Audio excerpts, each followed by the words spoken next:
Hi, my name's Mike Barley. I'm the Territory Manager for Aeroflex's GPS simulator product lines. Thank you for taking a few minutes today to become familiar with our newest GPS simulator product, the GPSG 1000. I hope that you will find this video to be a valuable first step in understanding the utility of the GPSG for the integration, validation, and test of GNSS receivers for a variety of applications. The GPSG 1000 from Aeroflex Test Solutions is a portable and ruggedized single-carrier multi-channel simulator for testing GPS and Galileo GNSS receivers. The GPSG 1000 can simulate a single 3D point in time or simulate 3D dynamic motion by utilizing the available 6 or 12 channel configurations. At its very affordable price point, this simulator fills the market gap between low-end single or twin channel simulators and top-end developmental simulators. The following video is an illustrative introduction into the GPSG 1000's functions and capabilities. We will demonstrate the performance of actual static and dynamic simulations in subsequent videos to follow. Upon removing the GPSG 1000 unit from its rolling hard-sided storm case, one will recognize a series of connectors along the top of the unit. The labels for most of these connectors are indicated on the back side of the unit. Starting from the left to the right side of the GPSG 1000, the connectors function as follows. The GPS RX antenna is the external antenna connection for the GPSG 1000's internal GPS receiver. The GPSG has an integrated GPS receiver. The receiver's almanac data can be updated or refreshed over the air using this receiver antenna included in the GPSG 1000 storage case.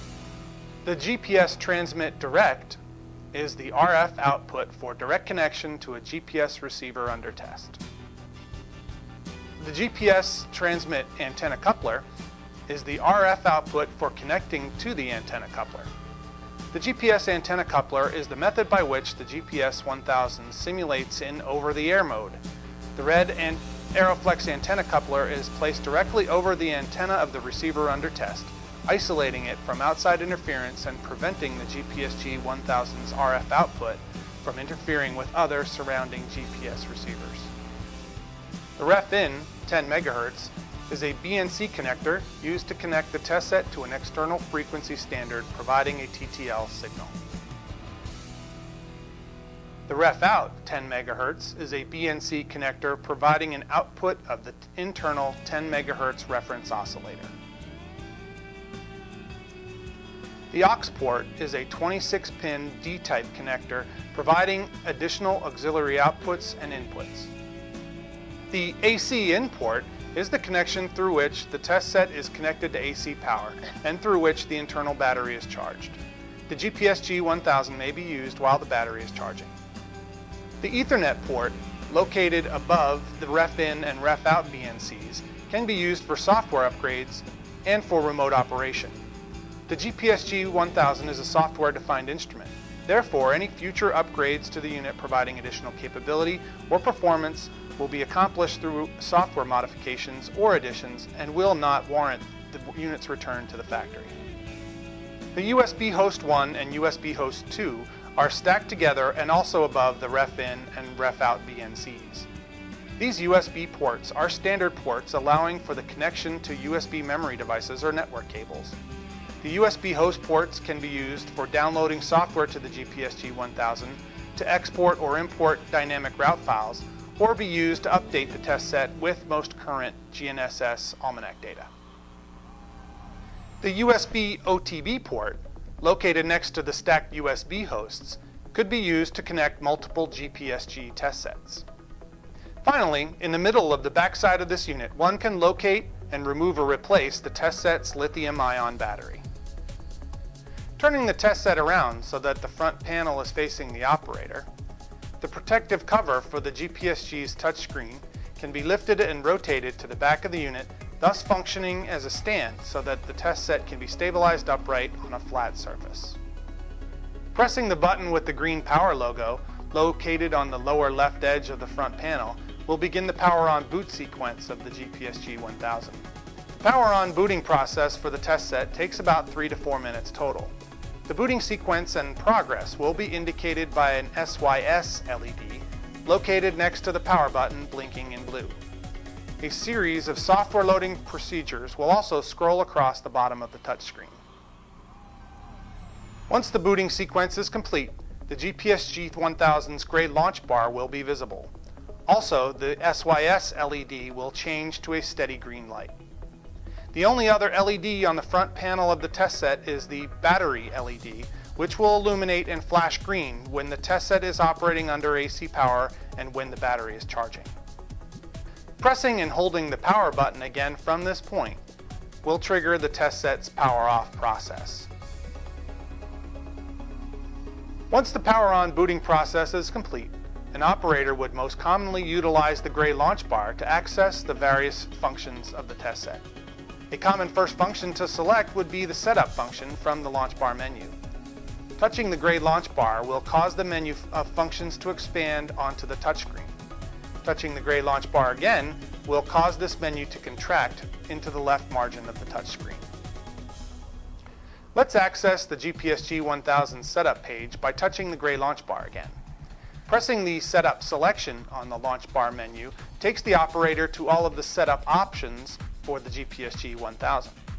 Once in the setup function, note the title of the user interface page on the bottom left-hand side. For every page in the test set's user interface, the title of that page will be displayed in the lower left-hand side of the screen.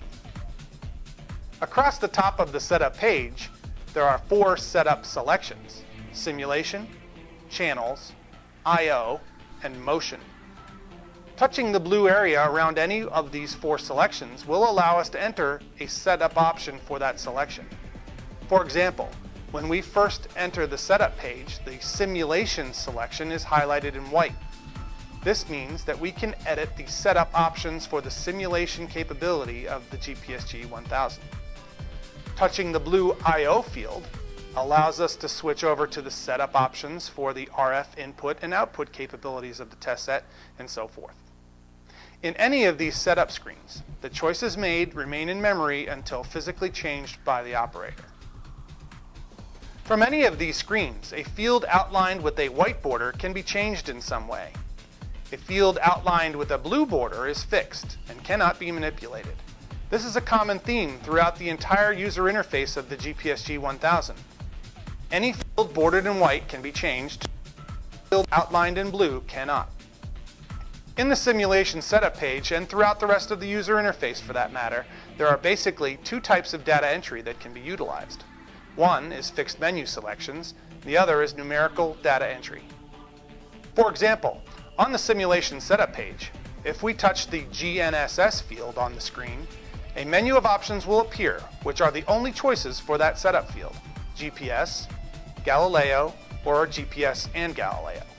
Touching any one of these 3 menu options will constitute the selection for that field. On this same setup page, if we then touch the Simulation field, we will see that our choices here are for static or dynamic simulation. A static simulation will be a single 3D point in space: latitude, longitude, and elevation. A dynamic simulation will be a series of preset or user-defined latitudes, longitudes, and elevations, which equates to simulated motion of an object through a variety of waypoints. For the purpose of this video, we will only cover user interface and functional pages for now, leaving static and dynamic motion simulations and their corresponding setup protocols for a subsequent demonstration. The RF level field in the simulation setup page gives us another data entry type method which can be used throughout the GPSG's user interface: numerical data entry.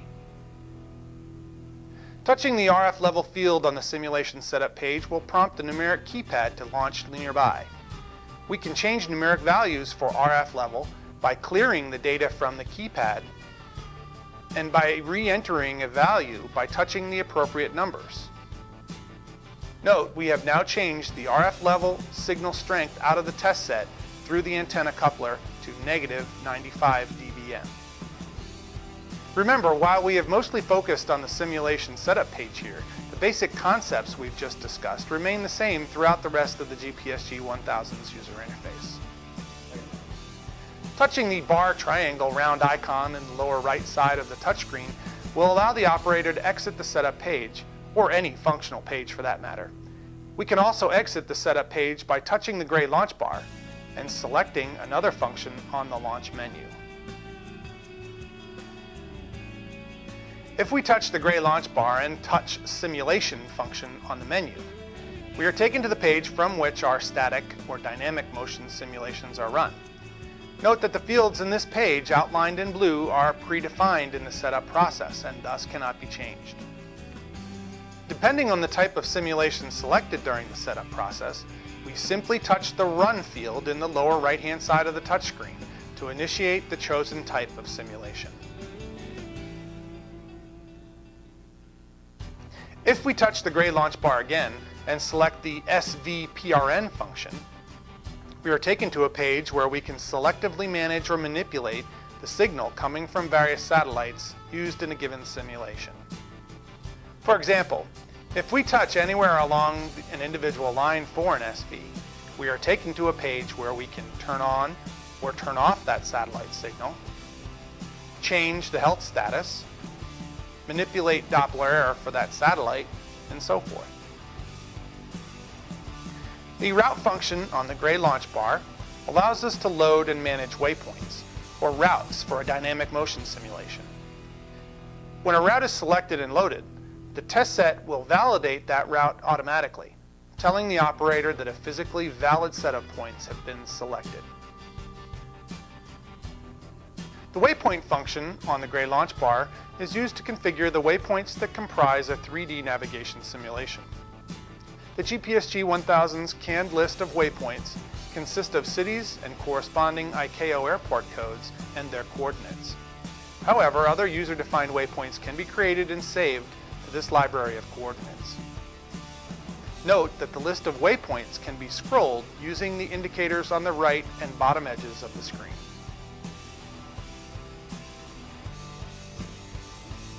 The GPS-RX function on the gray launch bar may be used to maintain, manage, and/or load a current almanac, location, or UTC for use in simulations.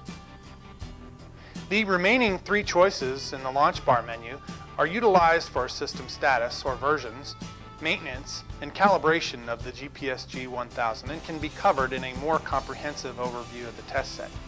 These functions and their usage are also detailed in the GPSG's operations manual, which is provided on CD-ROM with any new GPSG 1000 delivered. Thank you for taking a few moments to learn about the GPSG 1000. I hope you found this introductory video to be useful.